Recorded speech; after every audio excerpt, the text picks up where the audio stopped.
ગુજરાતમાં ઠંડી અંગે હવામાન નિષ્ણાંત અંબાલાલ પટેલે મોટી આગાહી કરી છે. ગુજરાતમાં આ વર્ષે રેકોર્ડ બ્રેક ઠંડી પડશે. છેલ્લા 30 વર્ષની ઠંડીના રેકોર્ડ તૂટવાની શક્યતા વ્યક્ત કરી છે. ઉત્તરીય પર્વતીય પ્રદેશોમાં હિમવર્ષાના કારણે ગરમી ઘટશે અને ઠંડીની લહેર આવશે.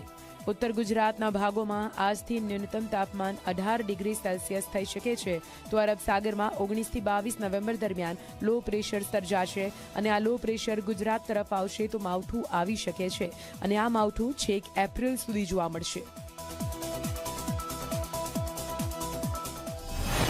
તારીખ 12 થી 17 અને 20 તારીખ સુધીમાં મજબૂત પશ્ચિમી વિક્ષોભ આવશે અને ગરમીમાંથી કંઈક રાહત મળતી જણાશે.